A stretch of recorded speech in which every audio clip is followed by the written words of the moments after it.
2026 marks 20 years for me working in the fitness industry, and boy, have I learned so much in the past 20 years in not only how I train and coach my clients to get the best results, but also how I train and eat and live myself. And in this video today, I want to share 20 lessons from 20 years in fitness. I was about 23 years old. I had just finished my kinesiology degree, just ended my collegiate basketball career, and I set out on my own to start my own fitness business and start helping people become the strongest and healthiest versions of themselves. And here I am 20 years later with so many lessons to share with you. Let's get right into it. I'm sharing the top 20 lessons that you need to know in order to get the best results. If you're new to my channel, make sure you subscribe and hit that bell so you get a notification whenever I release a new video, just like this one, every single week. I've been a work in progress over the past 20 years. I went from being an elite athlete where I didn't have to think twice about my training or actually what I ate, to a post-collegiate personal training and learning how to fuel my body for a new lifestyle and train in a way that actually worked for me. Over the years and through 2 pregnancies and now life as a busy entrepreneur and mom of 2 boys, I've learned so much about my own body and how to keep fitness and health a top priority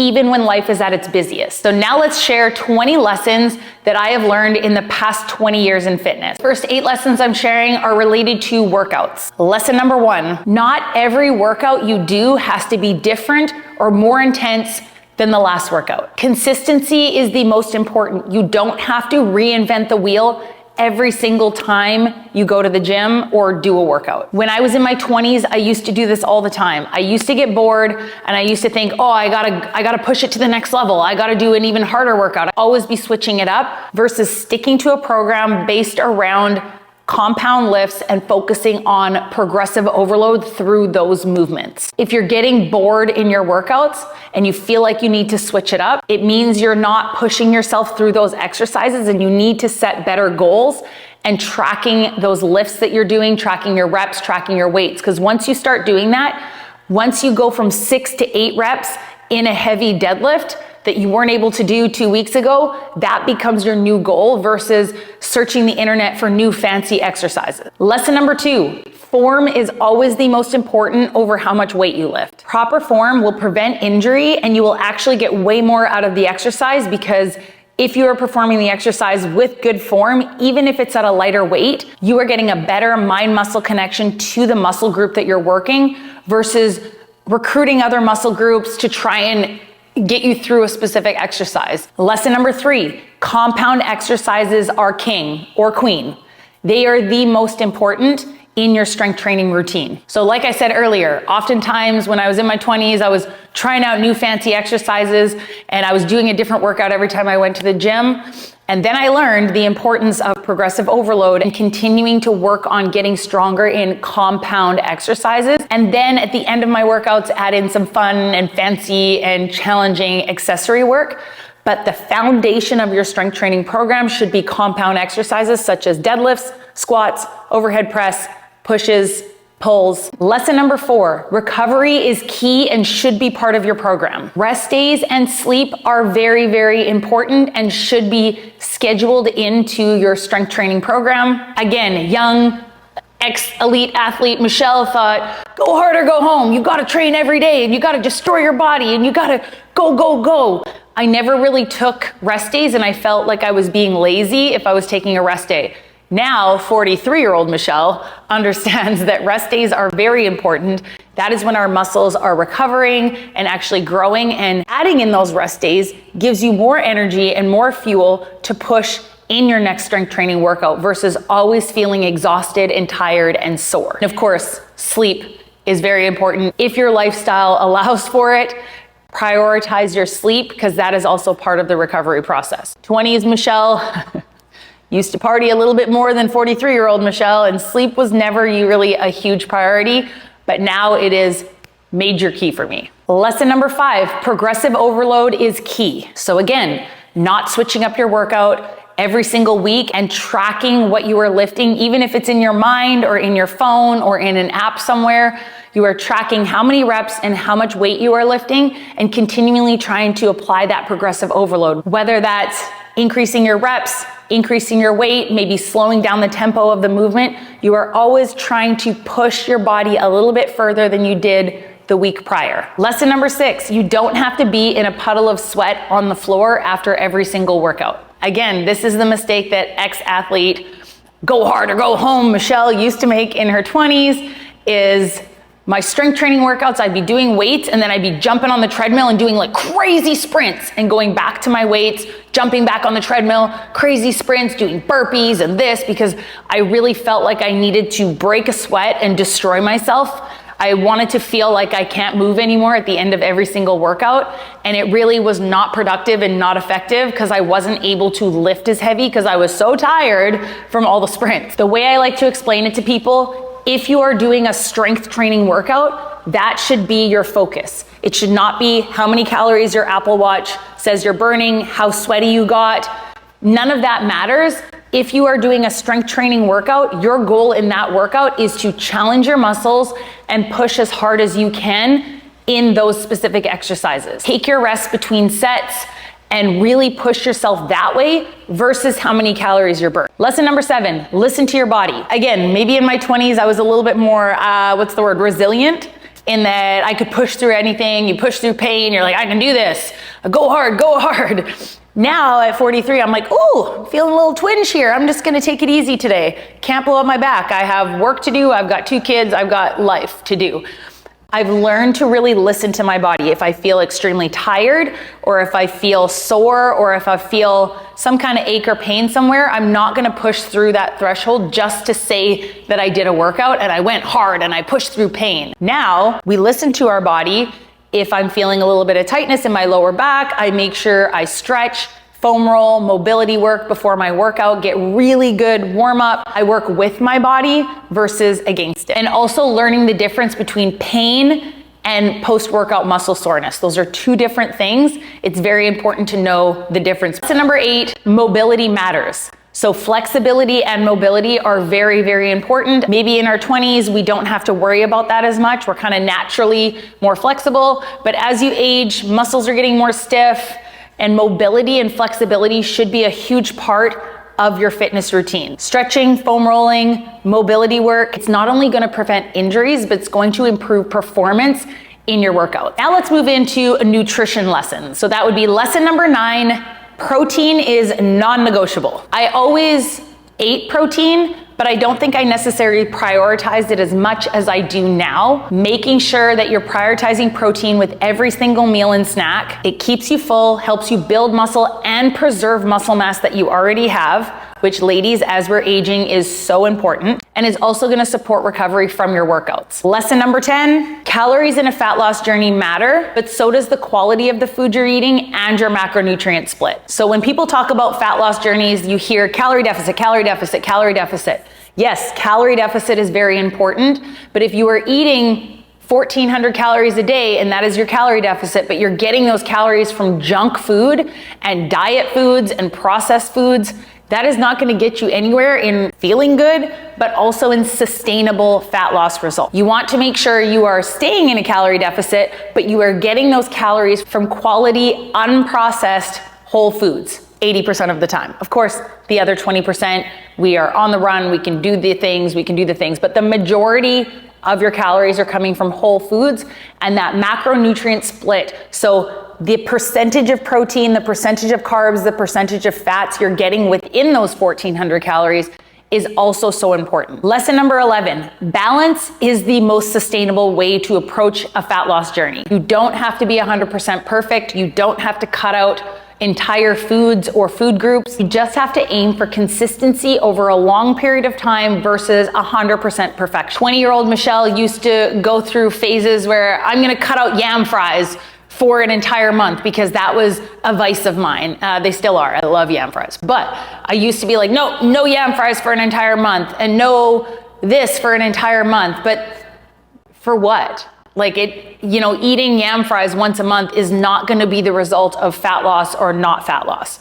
You don't have to do things like that are so drastic and put labels on foods that they are not allowed. You just think healthy balance.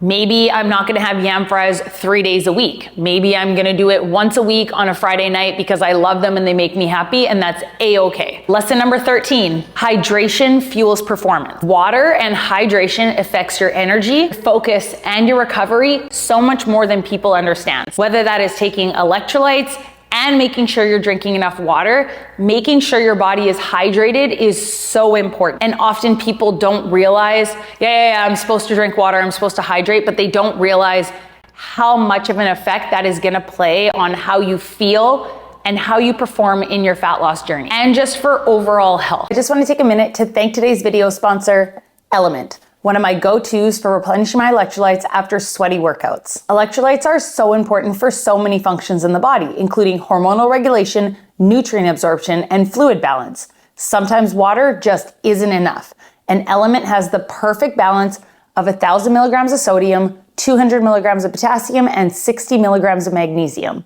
And better yet, 0 artificial sweeteners, no sugar, so no junk. Element can help prevent and eliminate headaches, muscle cramps, fatigue, sleeplessness, and other common symptoms of electrolyte deficiency. Right now, you can get a free 8-count sample pack of Element's most popular drink mix flavors with any purchase. Find your favorite Element flavor or share with a friend. Get yours at drinkelement.com/Michelle.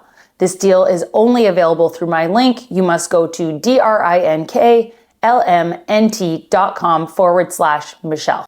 Lesson number 14, supplements are secondary.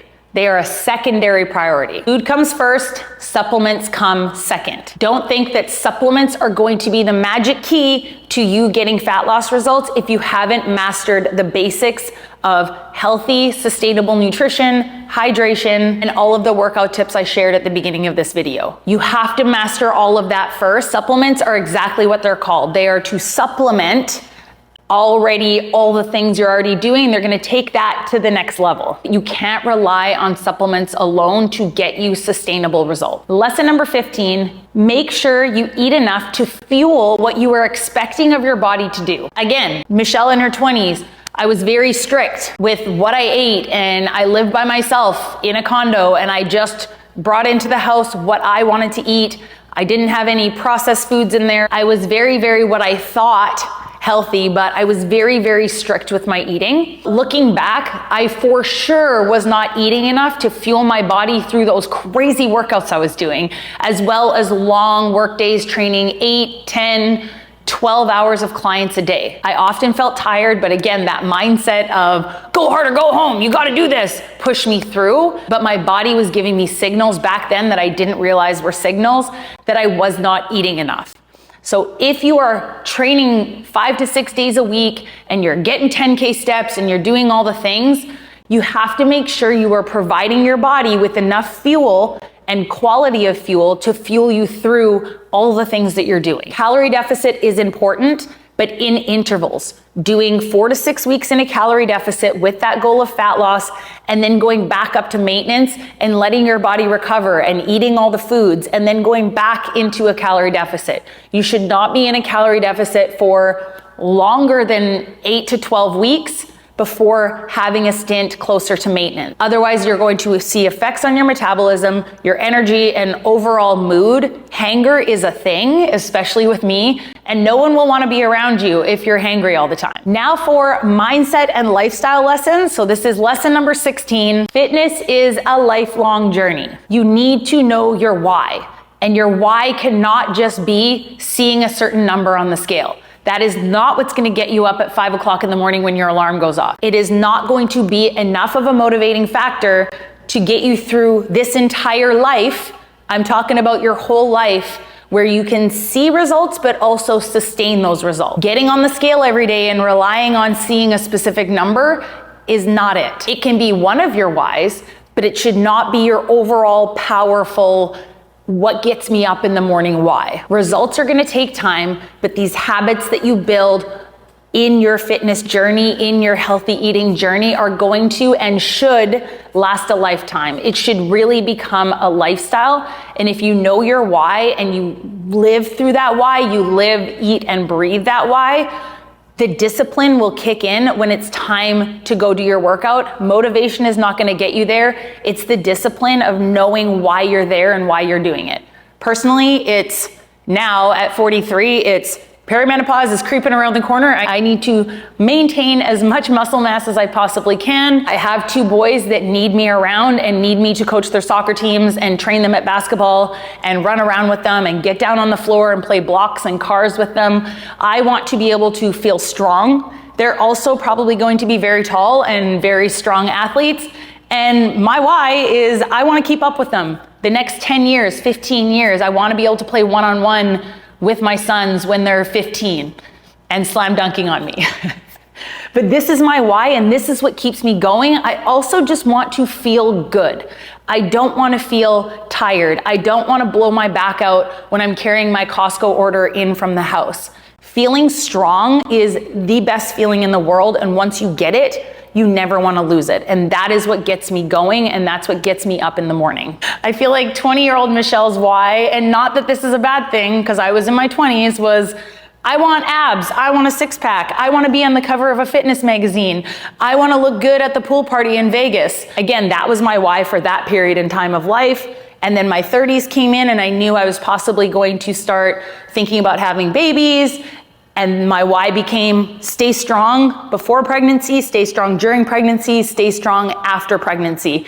Again, and every phase of life, a new why can come about, and that is totally a-okay, but it has to be more than chasing a number on the scale. Lesson number 17, small changes really do add up quickly. Daily habits, even the tiniest little habits, done consistently over a long period of time, really do start to add up. That could even mean for cutting out bad habits or habits that you've kind of fallen into that maybe are keeping you from reaching your fitness goals. When it's something as simple as taking a 15-minute walk on your lunch break, that little habit consistently done day after day, week after week, month after month, really will start to add up.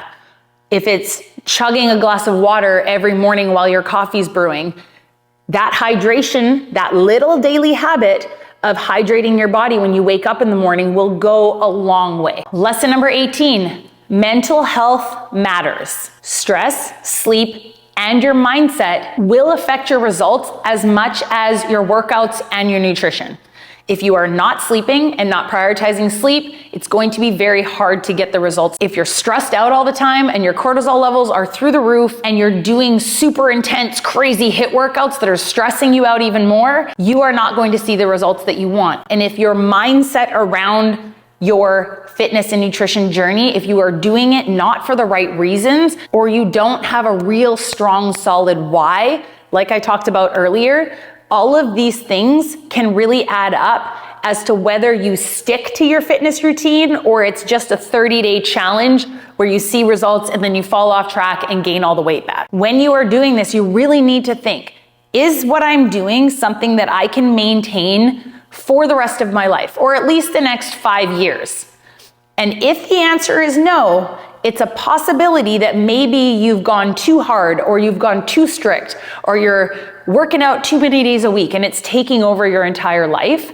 Fitness should really fit into your lifestyle versus take over your entire lifestyle where you're canceling dinner dates and you're not going to parties because, well, there's going to be food there and I can't eat that, so I'm just going to keep myself away. So take care of yourself here. Of course, it's not always easy. I definitely feel a little bit crazy sometimes and feel like, but being aware of it and checking in, okay, I'm feeling this way. What can I do to fix it? How can I change things? Having conversations with your partners or your friends about how you're feeling can really, really help. You are not in this alone and you do not have to do this alone. Speaking of mental health and where our mindset's at, I just realized I think I missed a number earlier down the list, so this is the true number 18. Comparison is the enemy. Everyone's journey is different. Everybody is starting from a different standpoint.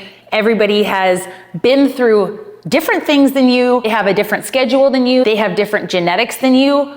Do not look on the internet and look at all these people showing the results and blah, blah, blah. If it motivates you, perfect. If it makes you feel bad about what you're doing and your journey, stop. I'll say, because one, a lot of the stuff you see on the internet is not real. Filters and different angles and lighting and so many things play an effect in what you see on the internet. So take it with a grain of salt. Know that you are on your own journey and nobody compares to you. You will be the best version of yourself. Number 19, I think. Celebrate progress, not perfection. Following up on number 18 is the comparison trap, but also celebrating your own journey. If you started deadlifting 100 pounds and now you're deadlifting 130 pounds and it feels great, that's amazing. Celebrate that. That's your hard work paying off. If the number on the scale has not moved, but you just put on a pair of pants that you wore 3 years ago and haven't been able to get into and you were able to button them up, that is huge. Celebrate that. If you celebrate along the way and really start to see the changes that are happening in your body, how you're feeling, your energy, if your sleep's improving, be proud of yourself and celebrate that. It's okay. And lesson number 20, can't out-train a bad lifestyle or a bad diet. Fitness is about 30%, 70% is about habits and consistency with not only your workouts, but also your nutrition. Again, being 100% perfect 100% of the time for 3 weeks and then falling off track because it's too hard to do that is not gonna get you where you need to go. But if you do your best to be consistent most of the time, for a very long time, you will not only see results, but you will be able to maintain those results.